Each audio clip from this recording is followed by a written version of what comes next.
It's been less than 2 days since my super long video, and guess what? We already have 12 new cards to cover. Let's get down to it before I get drowned in cards again. Hi everyone, this is D Summer from Mushi Report, and you heard me right, there's been 12 cards reviewed over the past 36 hours because it's just barely past noon for the folks in the US. But you can see over here on the wiki, this card review table, yeah, there's been 12 cards reviewed already. So we really need to jump right in before I get flooded by cards again. So here we go, starting off in ink order with Amber Ink. We're gonna go with Cinderella Ballroom Sensation. I almost said Bathroom Sensation. That will be a very different game. Okay. Cinderella, so she's a one-cost character with Singer 3, which is actually really pretty decent. In the first chapter, the one main song they can get to sing with Cinderella will probably be Be Our Guest. So you play Cinderella in turn 1, turn 2 you use her to sing Be Our Guest, and then you get to tutor for something in turn 2 to actually play out right away. So that's pretty nice. That's just for the first chapter though. If you consider Rise of the Floodborn, another nice consideration is definitely Zero to Hero. So in Zero to Hero, you can play as a song for 2 costs. So what you can do is Cinderella on your first turn. On your second turn, you can play another character so that there's 2 characters on the board, and you can play Zero to Hero using Cinderella, and then you can pay 2 lesser ink and you can play out another 2-cost character, giving you 3 characters on the board by turn 2. So that's quite a bit of advantage over there that you can definitely consider. But that's for Amber Ink. If you want to go into other inks, the one main ink that I'm thinking of is definitely Amethyst, of course, the 3-cost song card, which is Friends on the Other Side. So just draw 2 cards straight away.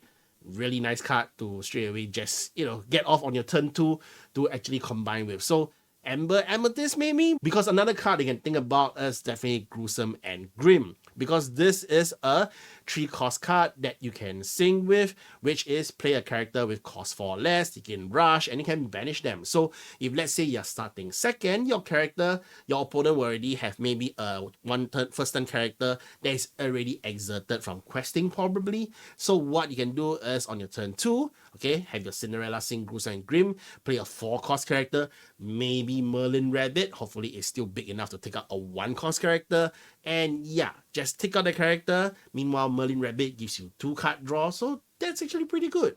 That's a very nice way to set up, and that doesn't count that you still have your turn 2 play to just carry on making. So yeah, Amber Amethyst is maybe an interesting combination to definitely consider for the next set.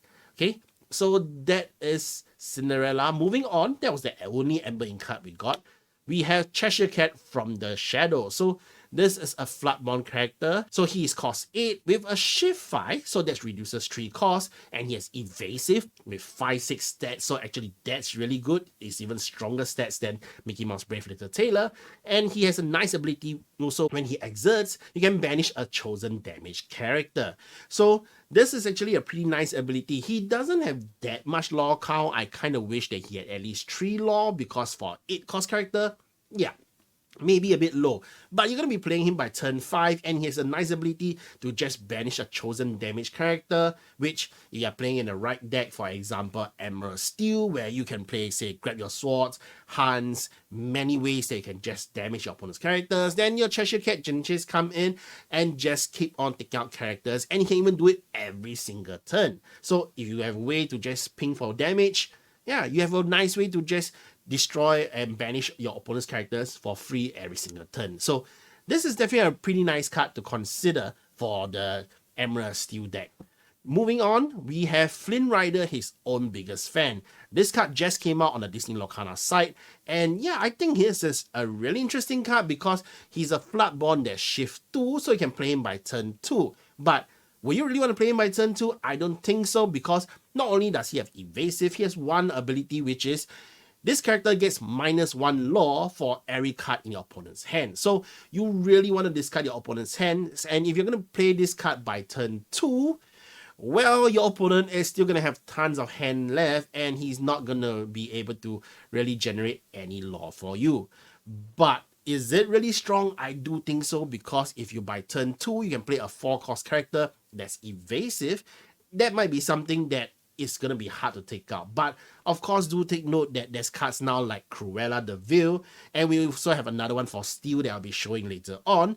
That, yeah, they all are 2-cost characters with evasive with 3/2 stats, so they can directly take out, for example, this Flynn Rider over here with evasive. So maybe evasive is not as strong anymore for the second set with Rise of Floodborn. You do need stats like your Cheshire Cat over here with 5-6 stats, so he's not as easy to take out. So yeah, Flynn Rider is an okay card, but personally, the shift ability is not too required for me.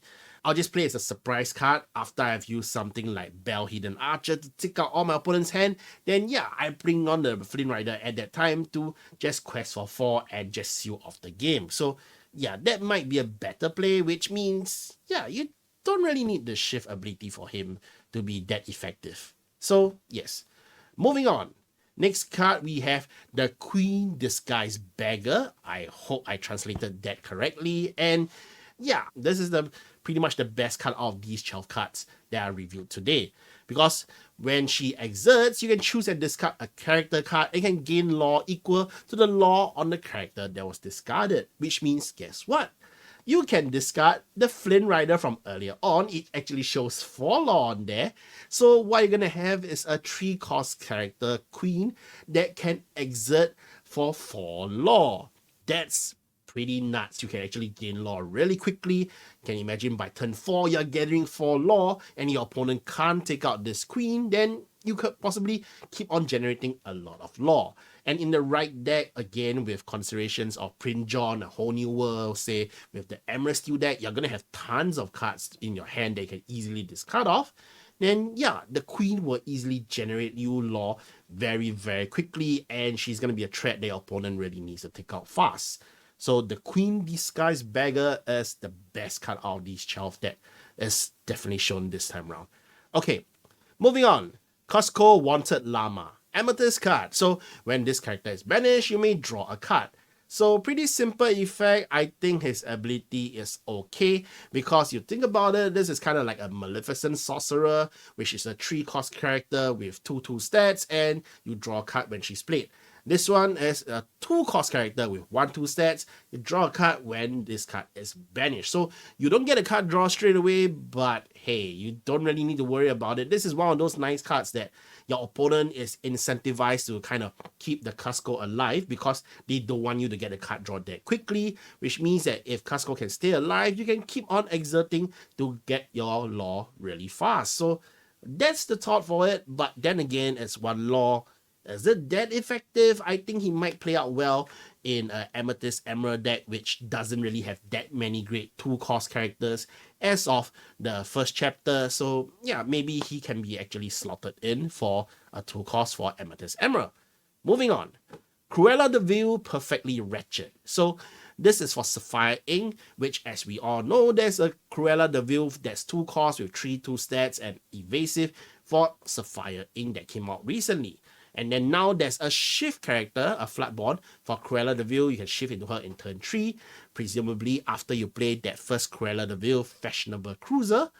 Then yeah, you can shift into this, but her ability is okay. For turn 3 play, it's not bad to get 2 law, and the stats for 3 is okay as usual. The issue is you will rather have stats that is 3-4 instead. With more willpower, it survives longer, especially since this Cruella de Vil will be banished by Smash very easily.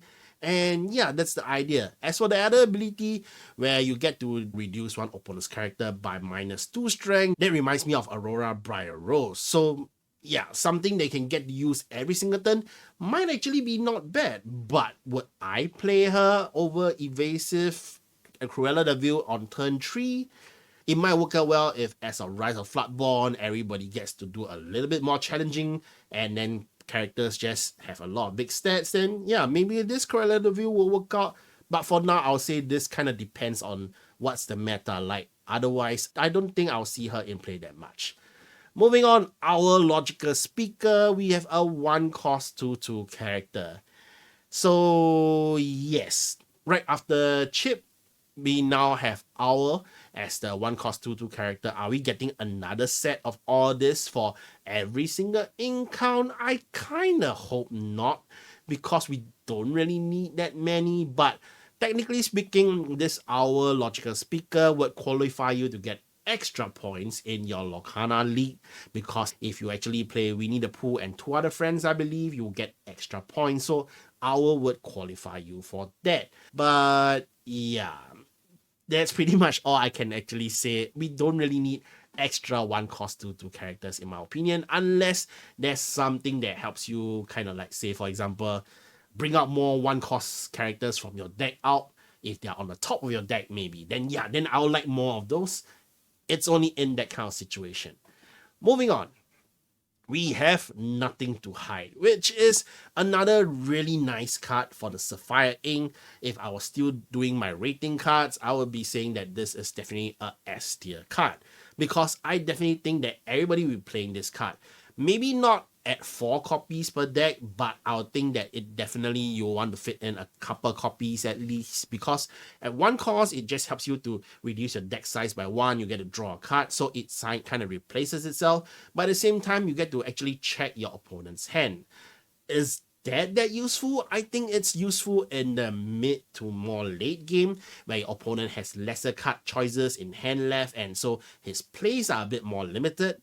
Then yeah, then Nothing to Hide would be better, especially if say you're playing against Amethyst Emerald and you want to worry if they have a Be Prepared. Then you can use Nothing to Hide to check your opponent's hand to see if they have a Be Prepared. If not, then you can safely play your big boss characters to try and gain you more lore, just hoping that they don't top deck that Be Prepared. So that's one of the plays they can do for it. But aside from that, I think it's just alright. There's been people who say that this card is the best thing and everybody will play 4 copies of it.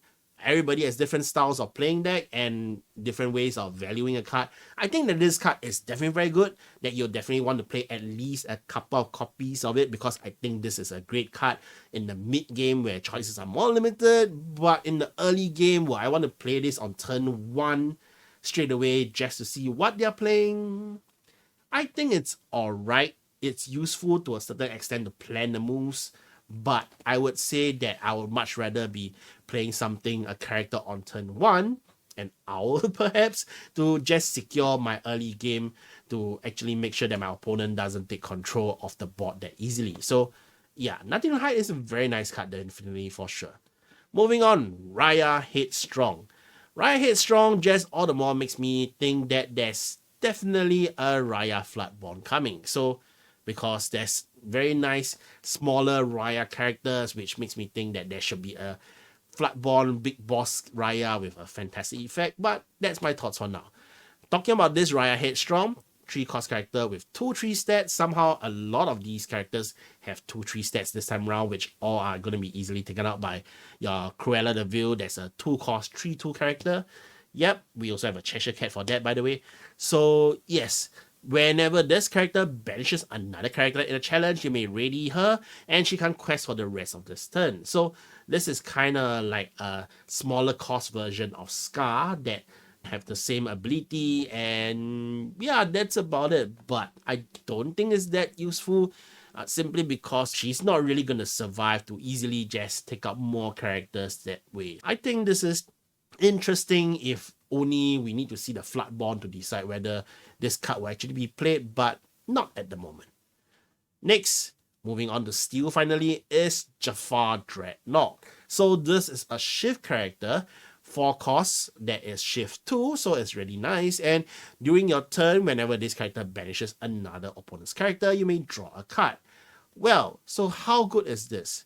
This one we will need to consider. First thing first is we only know another Jafar for now, which is this Jafar Royal Vizier. I hope I pronounced that correctly, which is the same as the Cruella de Vil, which is a 2-cost 3/2 character with the ability to have an evasive on your own turn. So yeah, that means that you'll be playing this Jafar on turn 2, which I'm kind of not counting the other Jafar that we got from the first chapter, Keeper of Secrets, because that is a 4-cost character.